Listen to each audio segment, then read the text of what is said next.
नमस्कार, ये आकाशवाणी शिमला है। अब आप विनोद कुमार से प्रादेशिक समाचार सुनिए।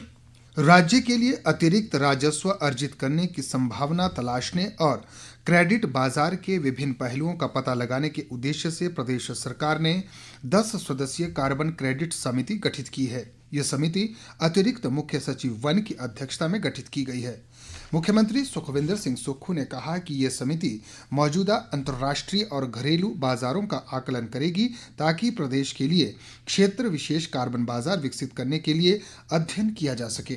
मुख्यमंत्री ने कहा कि ये समिति विभागों को कार्बन क्रेडिट सुरक्षित करने के लिए परियोजना तैयार करने में मार्गदर्शन प्रदान करने के साथ साथ परियोजना डेवलपर्स, सलाहकारों, खरीदारों व व्यापारियों को परियोजना विकसित करने में सहयोग करेगी। संसद का बजट सत्र 31 जनवरी से शुरू होगा। सत्र के पहले दिन राष्ट्रपति द्रौपदी मुर्मू लोकसभा और राज्यसभा की संयुक्त बैठक को संबोधित करेंगी। वित्त मंत्री निर्मला सीतारमण 1 फरवरी को केंद्रीय बजट पेश करेंगी। बजट सत्र का पहला चरण 13 फरवरी तक चलेगा, जबकि दूसरा चरण 10 मार्च से 4 अप्रैल तक होगा।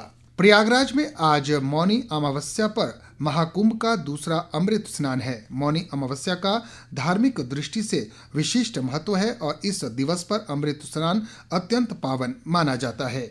विस्तृत ब्यौरा इस रिपोर्ट में। महाकुंभ मेला विश्व का सबसे बड़ा धार्मिक समागम है। 13 जनवरी से शुरू हुए महाकुंभ मेले में पहला अमृत स्नान मकर संक्रांति पर 14 जनवरी को संपन्न हुआ था। मौनी अमावस्या स्नान के लिए आज बड़ी संख्या में श्रद्धालु प्रयागराज पहुंचे हैं। उत्तर प्रदेश सरकार ने 7 स्तरीय पुख्ता सुरक्षा प्रबंध किए हैं और मेला क्षेत्र को वाहन रहित व वीआईपी रहित क्षेत्र घोषित किया है। मेला क्षेत्र में सुरक्षा व चिकित्सा सुविधाओं के पुख्ता प्रबंध किए गए हैं। इस बीच मौनी अमावस्या के पावन अवसर पर हिमाचल प्रदेश के धार्मिक स्थलों तत्तापानी, श्री मार्कंडेय ऋषि व अन्य धार्मिक स्थलों व सरोवरों पर लोग पवित्र स्नान व दान इत्यादि कर रहे हैं। आकाशवाणी समाचार के लिए समाचार कक्ष से जगमोहन शर्मा। दिल्ली में 5 फरवरी को होने वाले विधानसभा चुनाव के लिए प्रचार अभियान तेज हो गया है। सभी प्रमुख राजनीतिक दलों के नेता अपने अपने प्रत्याशियों के पक्ष में रोड शो और रैलियों के माध्यम से प्रचार कर रहे हैं। इसी कड़ी में आज प्रधानमंत्री नरेंद्र मोदी शाहदरा विधानसभा क्षेत्र के करतार नगर में पार्टी प्रत्याशी के पक्ष में चुनावी रैली को संबोधित करेंगे। इसके अलावा पार्टी के अन्य वरिष्ठ नेता भी अलग अलग जगहों पर प्रत्याशियों के पक्ष में चुनाव प्रचार करेंगे।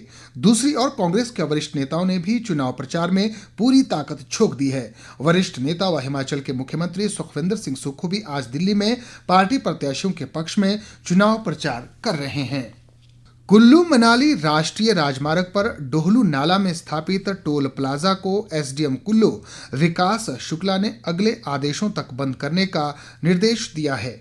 उन्होंने कहा कि जनता की शिकायतें सुनने के बाद ये निर्णय लिया गया है। एसडीएम ने कहा कि मनाली दौरे के दौरान मुख्यमंत्री ने भी यहां बदहाल सड़क पर नाराजगी जताई थी।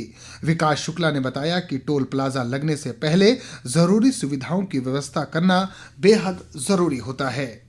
प्रदेश के कुछ जिलों में आज दिन की शुरुआत हल्के बादलों के साथ हुई है। पिछले कुछ दिनों से मौसम साफ बना हुआ है, जिससे तापमान में वृद्धि दर्ज की गई है। हालांकि मौसम विभाग ने आज राज्य के कई हिस्सों में बारिश और ऊंचाई वाले इलाकों में बर्फबारी की संभावना जताई है। मौसम विज्ञान केंद्र शिमला के वैज्ञानिक संदीप कुमार शर्मा ने बताया कि इस दौरान ऊना, बिलासपुर और हमीरपुर में लोगों को शीतलहर का सामना भी करना पड़ेगा।